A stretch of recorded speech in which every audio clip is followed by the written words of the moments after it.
Welcome everyone back to the Growing Money with Sean Trey podcast. I've got someone really interesting with me today. Would you like to tell people a little bit about who you are and a little bit about what you do? Sure. I call myself a financial psychologist. I'm a clinical psychologist who early in my career basically ran into my own self-destructive financial behaviors. And I got really curious around why reasonably intelligent people struggle with what on paper looks very simple in terms of managing your money well, in terms of approaching investing with a wise approach. And so I just got really curious in why we do what we do. And as a good psychologist, I went and I did a lit review to try to figure out why I had lost all my money day trading just before the tech bubble burst.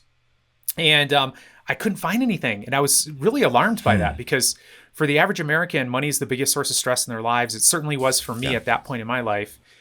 And psychology didn't have a lot to offer. And so I sort of joke within a matter of a few weeks, I became the world's leading expert in the psychology of money because essentially psychologists have ignored it for 100 years or more.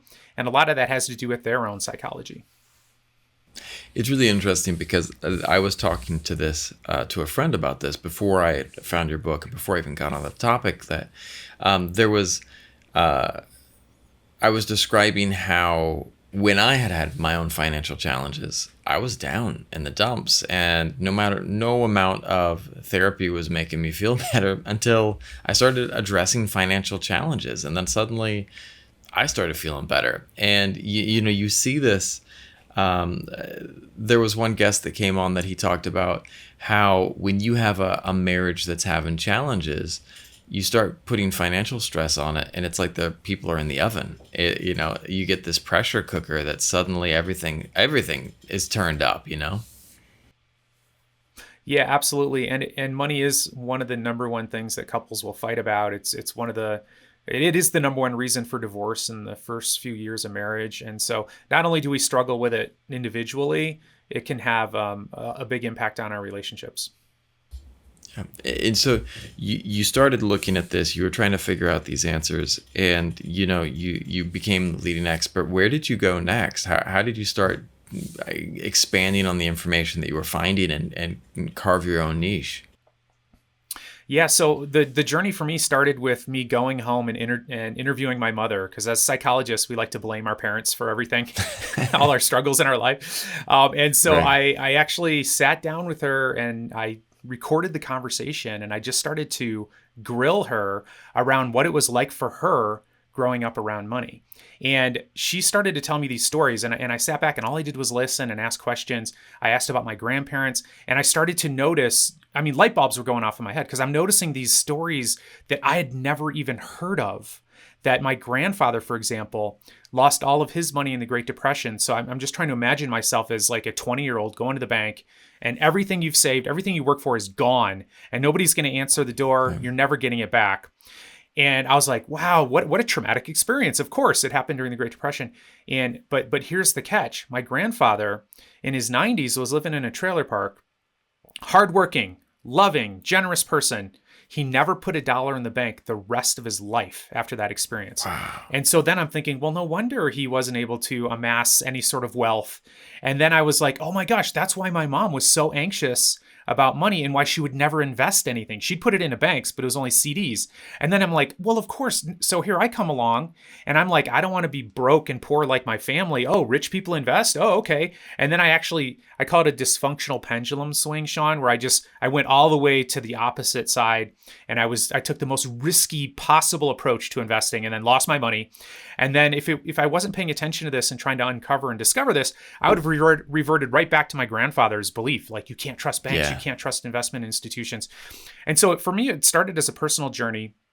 And then I started to do research on the topic. And so I've done studies on the psychology of low income, middle class, upper class. I've done studies on how to get people to save more money. And I'm a professor now where I teach financial psychology at Creighton University. I also am a certified financial planner. So I've gone that route too. And so over the last 20 years, I've developed an entire career on this, but it really came from my own curiosity about why did I make the mistakes I made? It's interesting because we see people and we don't understand oftentimes when we're looking at them that there's a whole ocean beneath the surface. I live in Southeast Asia. I live in Vietnam and I live with my in-laws, and it's interesting because my mother-in-law, bless her heart, is very interesting, and she's got this thing with plastic bags, and she just can't get rid of plastic bags, and she hoards them like massively. And, my wife and I were having a conversation. It's just not plastic bags, but it's everything that she can't get rid of anything. And then we would talk about this. And one day we were talking about, my wife and I had this conversation when the bags started to overflow, and my mother-in-law went out of town for the weekend, and we were just trying to deal with the bags and figuring out what to do with this. And I'm not talking, it is a massive amount of bags that she holds on to. And when we finally, my wife started telling the story about what it was like for her mom growing up, in the middle of the Vietnam War, here in a poor family that didn't have enough food, that didn't have enough anything, and that anything that they got, they saved because they didn't know whether it was going to be enough food tomorrow. And anything that you had could be something that could be sold. So nothing was wasted, nothing was thrown away. And then so we were sitting there, and my wife was talking about how some of her habits had then been affected by this, even though it wasn't what she didn't grow up in that level of lack and that level of challenge, but those things were passed on. And, it was interesting because I started this podcast, and my wife and I have both been looking at our own financial background because we've got an 8-year-old kid, and we're trying to sit there and go, oh, how do we figure things out before we pass on our traumas to this kid, unknowingly or, knowingly passing on the wrong information. Yeah, that's exactly right. And you've really linked it. And that's what I've linked too. And really, when you think of it in terms of trauma, it can really help us understand some financial behaviors. And hoarding is certainly one of those behaviors that is associated with a history of trauma. So there's been a lot of studies done on that, and it makes sense, right? So if you've gone through a period of time of lack, you are going to be concerned, and your entire brain is wired for survival. And so essentially you've just trained it. There's another famine coming, there's another crisis coming, and I need to be prepared. And so many people here in the US from the Great Depression generation are hoarders. They are very anxious about not having enough money. They don't eat out, even when they have a lot of money. I know many examples of people who will use soap all the way down to a little sliver, and then when you look under the sink, and they've got hundreds of these little slivers of soap, and it's that type of thing that doesn't make a lot of sense in the here and now because you're going, that's crazy. We can go get soap all we want, but it is that trauma-based reaction, and as you said, and I love that you and your wife are being conscious of this because we do pass these things down, and quite often it's emotional. So for me, I had all this emotion around it, and so did my mother. I didn't even know the story. And so for me, it helped me feel less crazy around my own behaviors. And I found a bunch of these little threads that really put my behavior and struggles into context, which helped me shift them gradually. And again, it's not like this awareness, automatically shifts things, because some of this is like epigenetic, it's deep, it's subconscious, but you can start to talk back to it and get a handle on it. That's interesting. Now you went and you started getting into this, and you wrote an amazing book, national bestseller, Start Thinking Rich. What motivated you to get this book out there, and what are some of the thoughts that went into that? Yeah, so this is actually my 9th book. I've written several textbooks. I got to say, this is my favorite book. Don't tell my other books; they're back here. But I've done a lot of work on social media in the last few years. And amassed a following over 1 million across platforms. And this book was essentially designed to be a manual for a lot of the people that follow me on social media. And even more so, a manual that I wish I had when I was a young man. And so that's essentially what I tried to put together here. And we have 21 harsh truths throughout the book. And those were meant to, so we had the content, but we were trying to, how do we get people's attention? How do we get them engaged with the topic? And so what we tried to do with this is use a combination of personal stories and experiences, as well as experiences and stories of clients, and then attaching it to research on the psychology of wealth and the mindsets that are required for people who want to climb the socioeconomic ladder. That's awesome. And one of the questions that my daughter came up to me the other day, and it was as simple, but seems simple, but it's really interesting, is like, why do people often feel so stressed and worried about money, and how can they handle that? And I was just like, wow, that's simple but deep. And why do we feel so stressed out about money? Yeah, I think it really is based on our survival instinct and being concerned for our survival. And money is one of those weird things. It's associated with every aspect of our life. And some people don't want to think of it that way. We don't want to put money on a pedestal and think that it's all that important, but it's really essential to our basic needs like safety and security and warmth and shelter and food. So on a very base level, if you don't have money, you are going to struggle to survive. And then on our higher order needs, like connection with other people, being able to have some time that you can spend with people that you love versus having to work 100 hours a week, all the way up to more aspirational goals around, I want to pursue a certain course of study, or I want to learn more about myself, or I want to go on and help others. So at every level of human psychological needs, money is interwoven. And sometimes we need to be stressed about money. Like sometimes we aren't taking care of what we need to be taking care of. And so it's sort of an alarm system to say, hey, our future isn't quite secure. Perhaps I'm not doing what I need to be doing.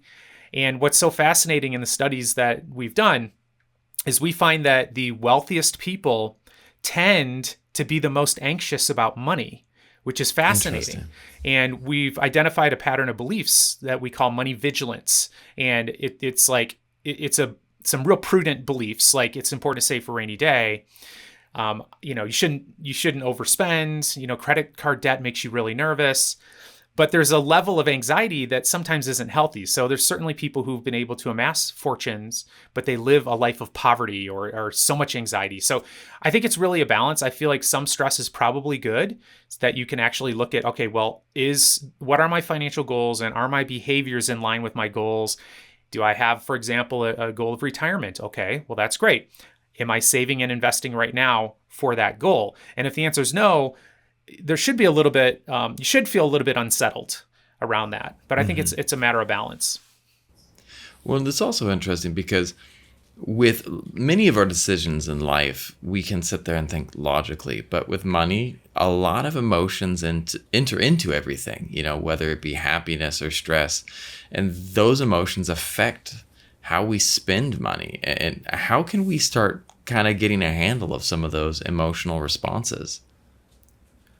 Yeah, I think it's very wise to just understand that it is deeply emotional. And those emotions, I think the best way to really understand them is to think in terms of evolutionary psychology. And so if you want to understand your relationship with money, there's probably two places you need to look. So first is your family history and your cultural history and what sort of experience that people had, because you're getting a unique set of beliefs passed down to you. From your religion, from your culture, from your parents, from the direct experiences you've had. And then we have to deal with this our entire psychology that we've developed on our time on earth as human beings, which is just the absolute opposite of what you typically need to do in terms of money. And so it really does help to look at who were these cave people, and these hunter-gatherers, because 99% of our time on earth, that's what we were.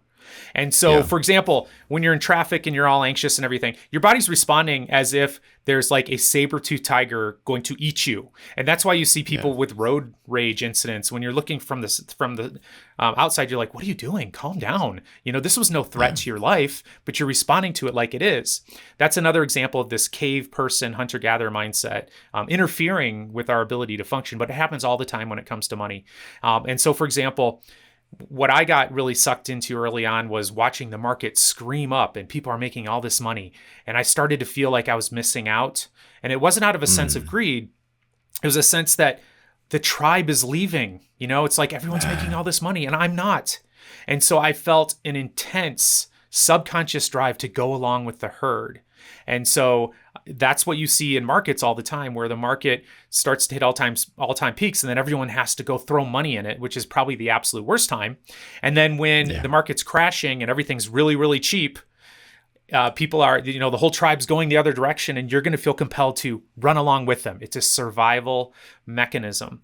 And so a lot of our financial behaviors, we can really understand from that sort of mindset, and what's the rest of the tribe doing, and what's our position in the tribe. That has a big impact on our relationship with money. It's awesome. I mean, it's really interesting. And you see it, like, we do things like, keeping up with the Joneses. We do things, we buy things we don't need just to be, in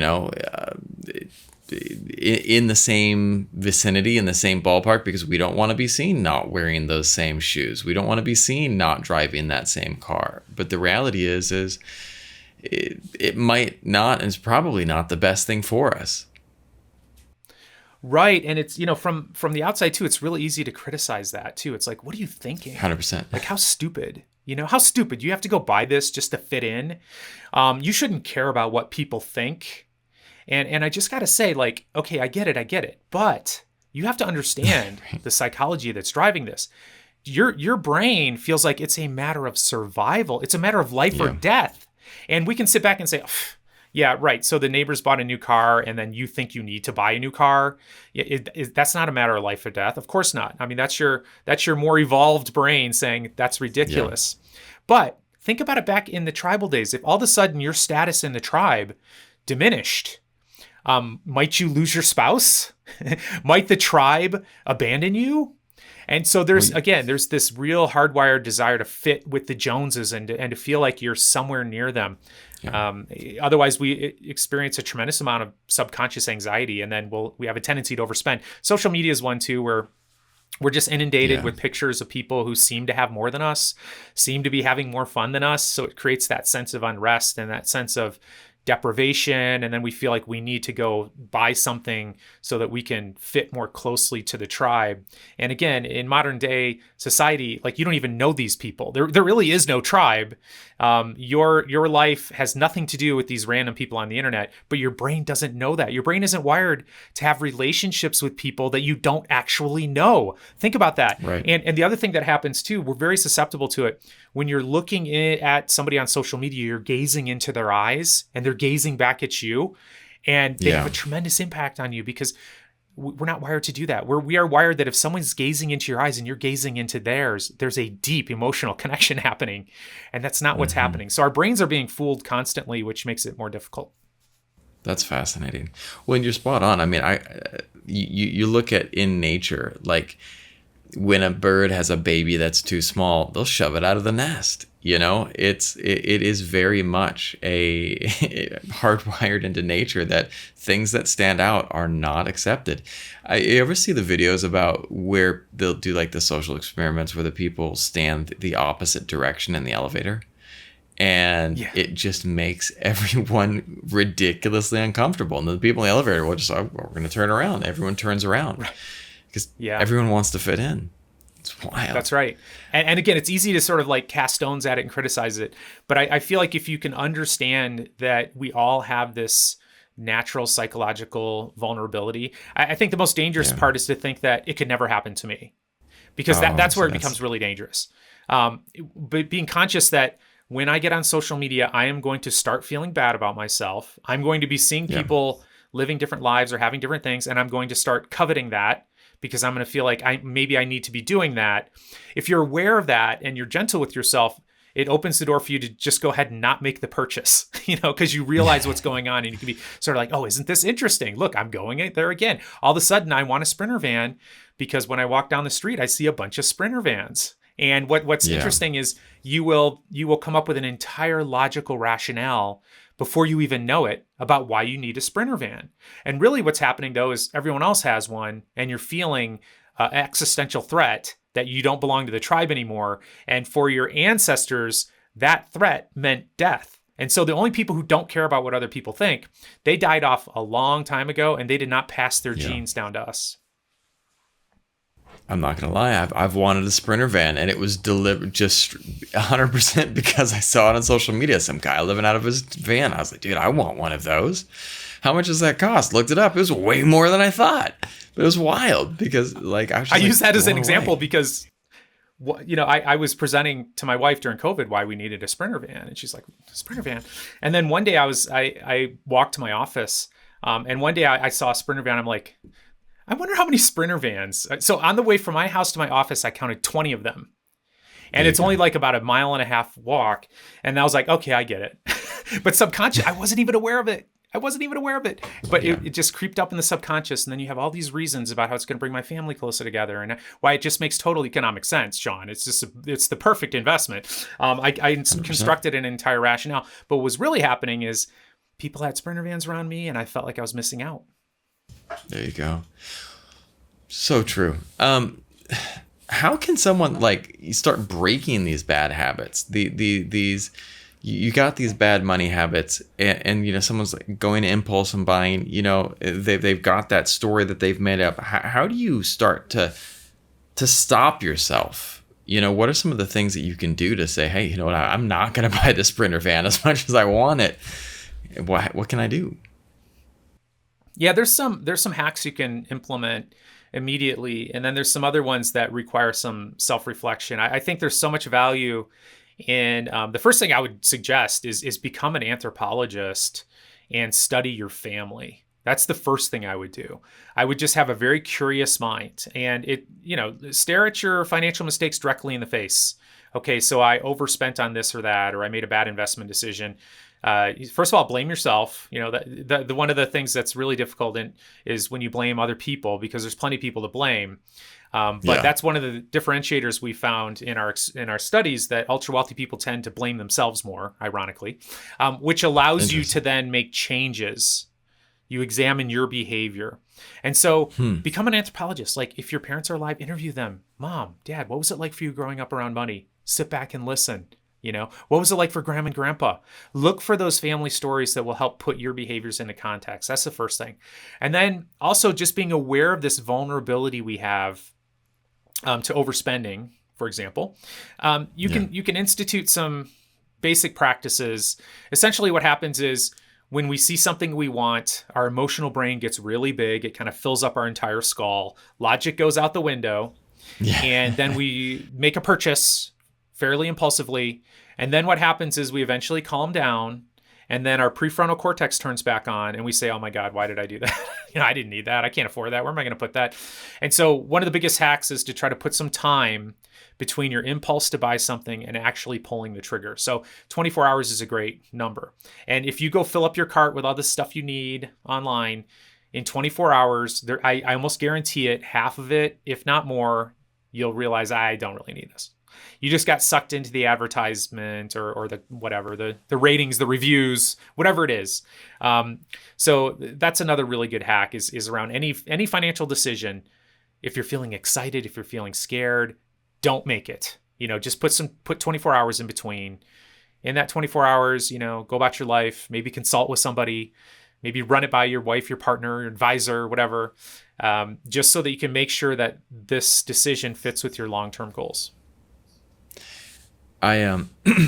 That's awesome. I earlier today, I still teach part-time kids, and we had an experiment class that was this. They were working the second conditional. If I had $1 million, I would, and they were like, all the kids were on the board putting up what they would buy. And I mean, it was a money dump right there. And it was just like, everyone was like, I'm buying this, I'm buying this. 20 kids in the room.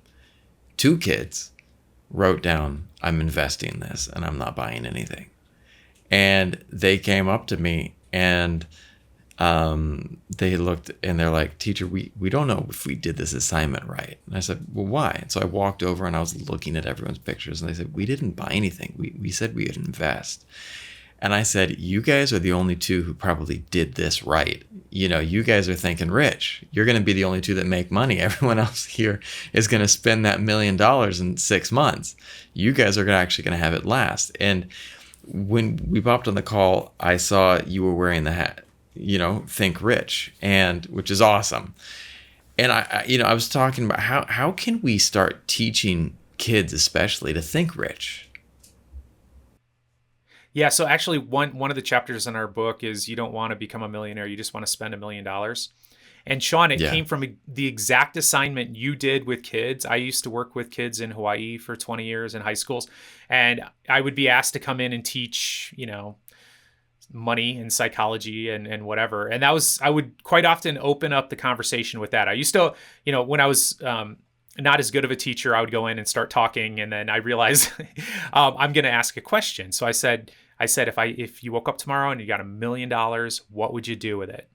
And I just would sit back and listen, and then somebody eventually would say, I would invest it, and then I would use that as the learning tool, because most people, and this is a poor mindset, I would say, we take a hard line on this in the book. We talk about poor mindset, rich mindset. Poor mindset, you're a millionaire. And then what you do is you just go get rid of it all. And now you're not a millionaire anymore. And so Right. the only correct answer is invest it and either let it ride. So now that you have 10 million, 15 million, 20 millions in a decade or two, or, and this is what ultra wealthy people do with their money, they have a nest egg and then they will take out like 40,000 a year. It's called the 4% rule in financial planning. And statistically speaking, you'll still have that $1 million the rest of your life, and your descendants will have it when you're gone. But basically, it's spinning off money for you. And so you don't have to go spin it off yourself, which is called financial freedom. And so essentially, I think those types of questions are really good. The other question I would ask, Sean, I'd say, what would keep you from becoming a millionaire? Ooh. And what's fascinating about that is that you get a bunch of beliefs that pop up.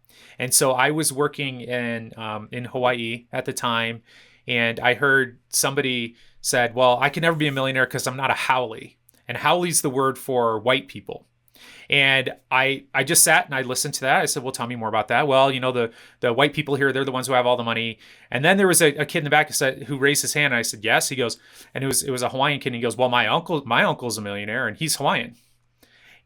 And you could see the kids kind of turn and look. And I'll be honest with you, that was the intervention. Because this kid had this thought that it's totally impossible for me, and had a lot of evidence to support it. It's like the white people had the richest houses, they had this and that. But someone said, wait, here's an exception to this observation that many of us have had. And I could see the light bulb go on this kid's eye, because he's like, well, if his uncle could do it, maybe I could do it.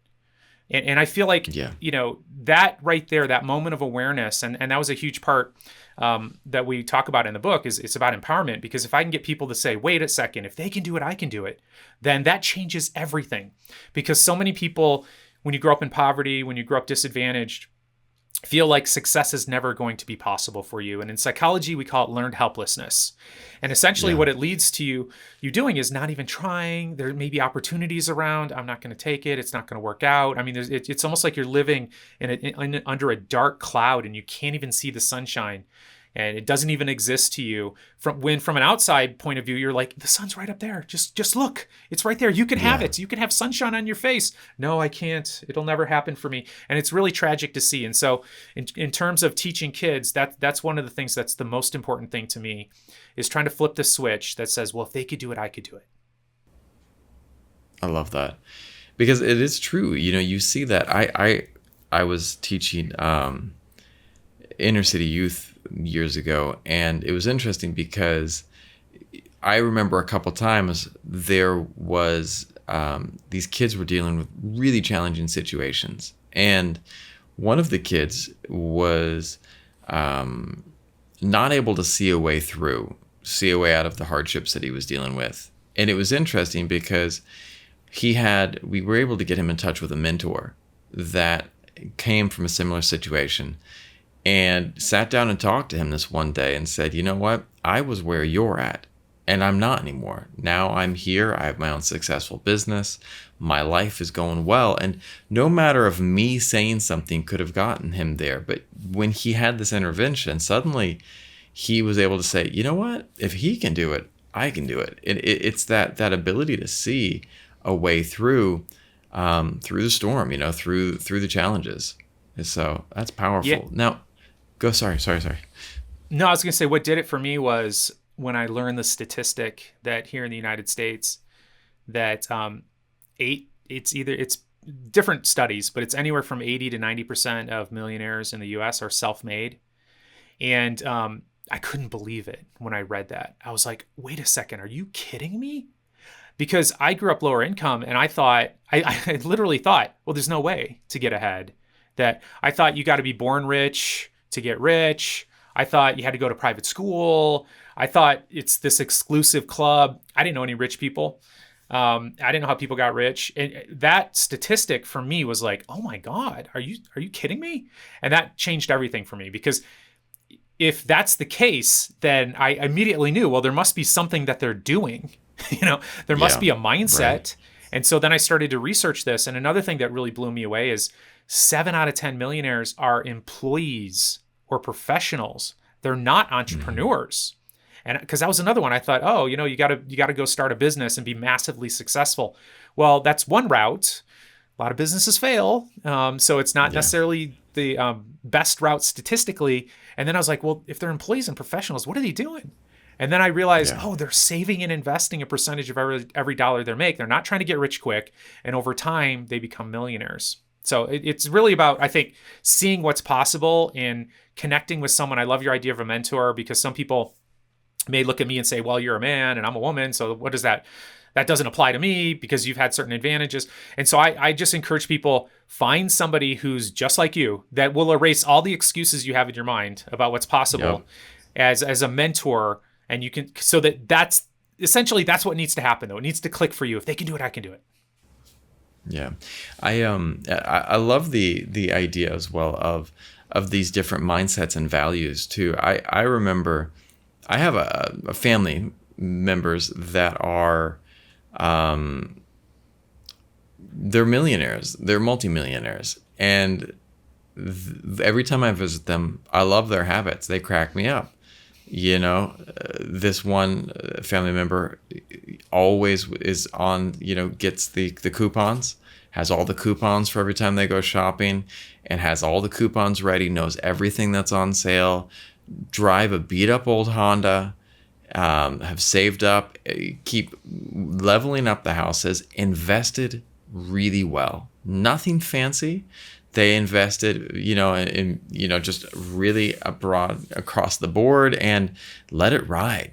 And they've had some ups and downs, but the lifestyle was always, really mellow. And now they live in a beautiful place, have a beautiful house, because they were willing to just shift their mindset to a mindset of abundance, and also that they were going to be smart with money. And it was this mindset that, when I'm working with my daughter, and now, she's little Gen Alpha, and they're watching these YouTube channels where, like, all right, I'm going to give this person $1 million if you're willing to step up and fly across the world to go see this. And what I'm sitting there trying to tell her is, yeah, these YouTube channels throw money around like crazy, but this is also a business, and they're getting paid by advertisers, and like, it's not the way regular people live. That's just not how it works. And it's not smart money decisions as well.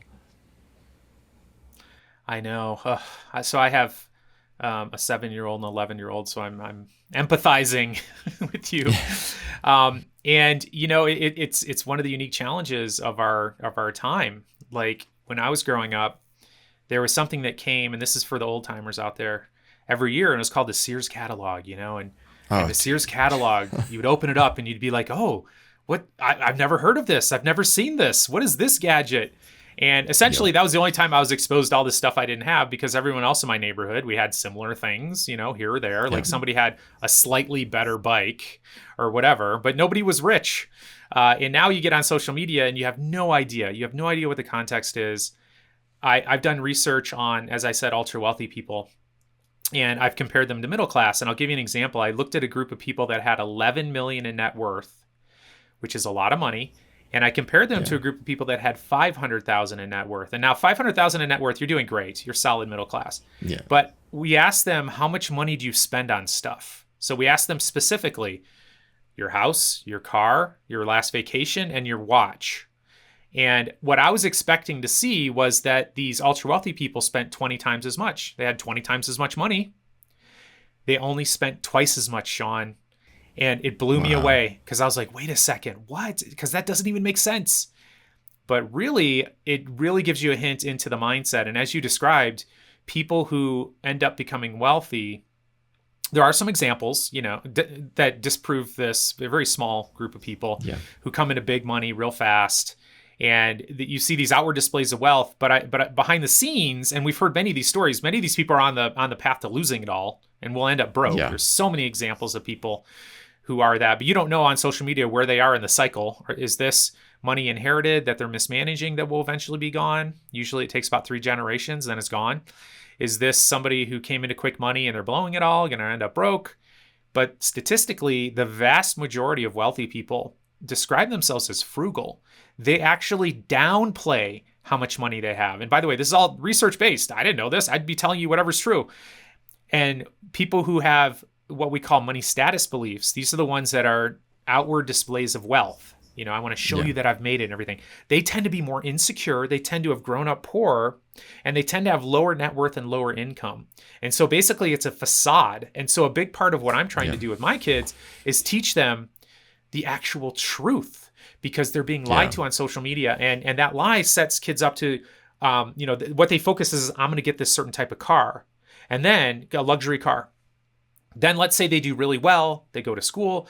They're making $100,000 a year or more, and then they go lease this car. And you're going, oh no, that's not what people do. You're going to stay middle class your Yeah. entire life, if you take that approach, because that's not the rich mindset.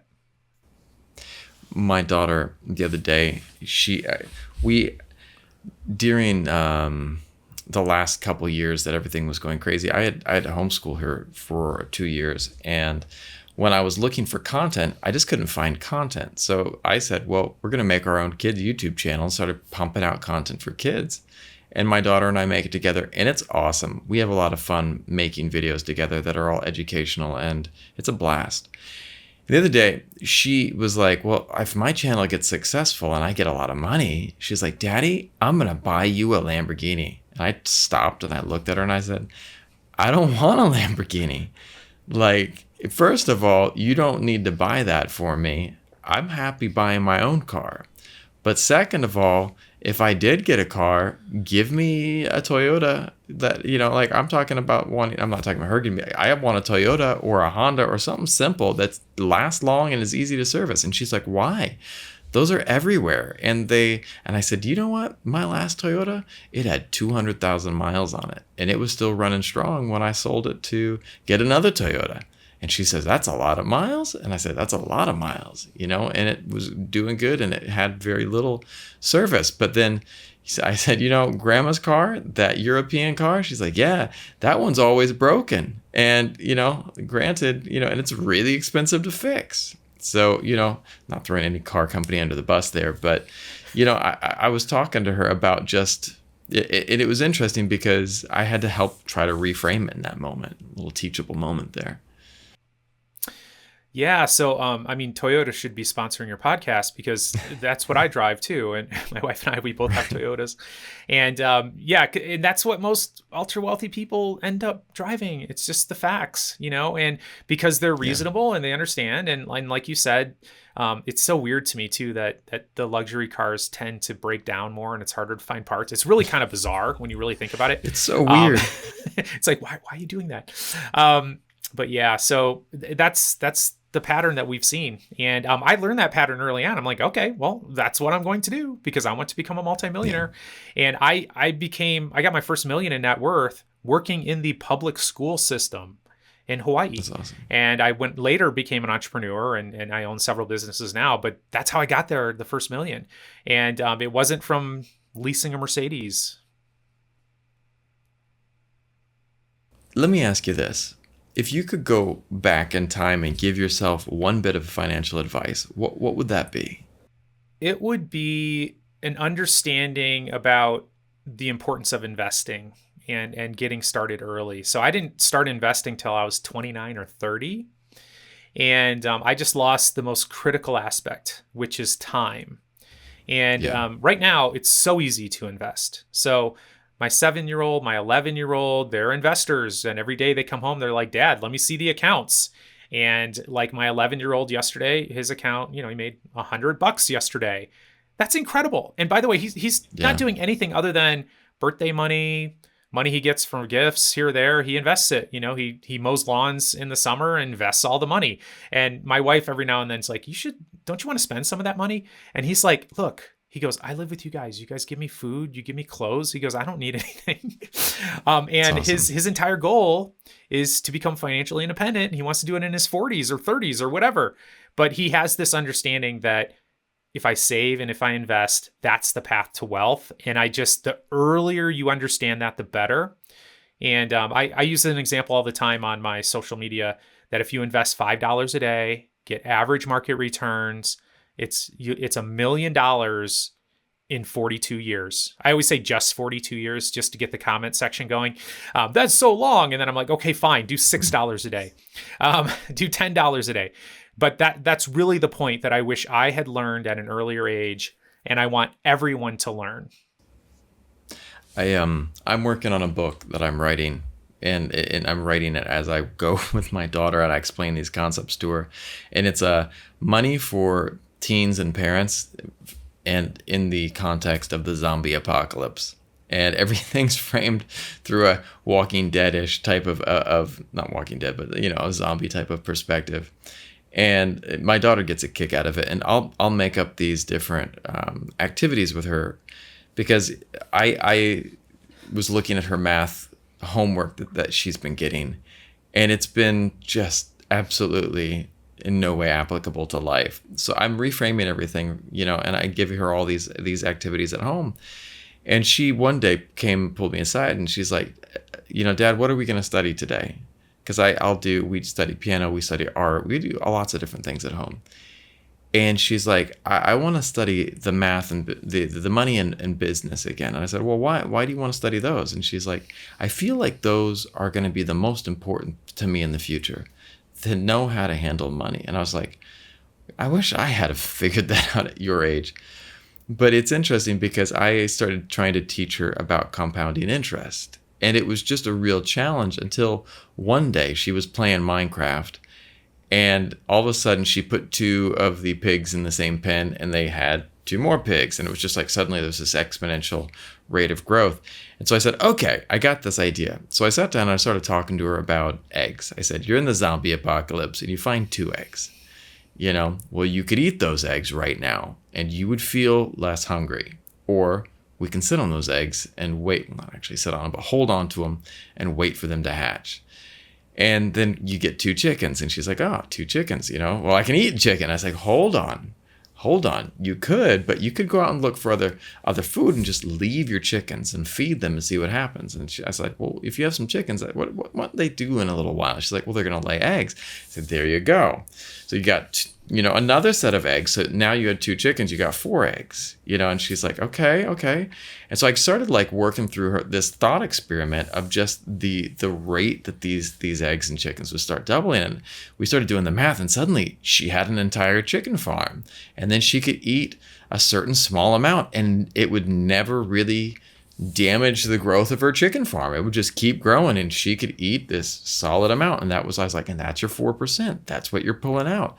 And she was just blown away. And suddenly she's like, and then I could start selling eggs, and then I can start. And I said, yeah, because those eggs give you power to do something. And I was just super happy. And she's like, and then she said, Dad, the next time we go back to the US, I said, yeah. She's like, I want to set up a bank account. I want to start putting aside money. She's had a piggy bank for a while, but she's like, I want to start putting things aside. I said, okay.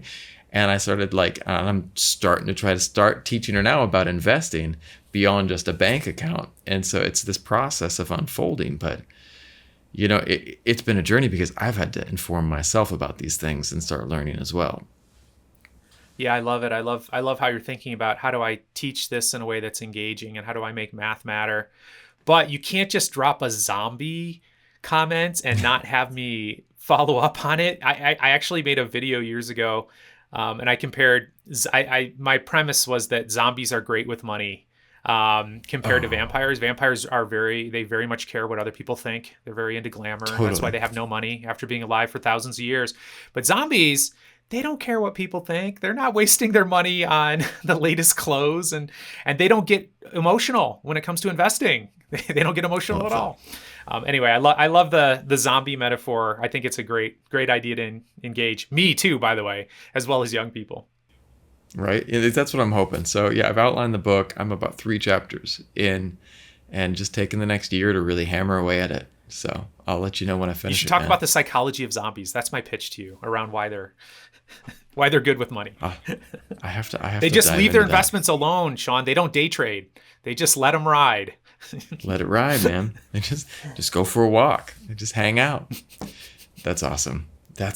Yeah. I got to think about that. But no, I was thinking about vampires as well when I was putting that together. And I was like, man, vampires are flashy. They're horrible with their money, because they are. It's like everything is. That was what I thought. I thought it was a brilliant shiny YouTube video, but you know how YouTube goes. Nobody watched it. But the metaphor is great. It's awesome, man. It's really awesome. Well, I want to say I really appreciate you coming on today. And yeah, this has been an awesome conversation. How can people find you, and where should they look for your information? So I'm at Dr. Brad Klontz on all social media platforms. I'm on TikTok right now. We might not have TikTok in a few days. But I try to put out as much educational content as I can. And then my new book, Start Thinking Rich, which is available at bookstores right now.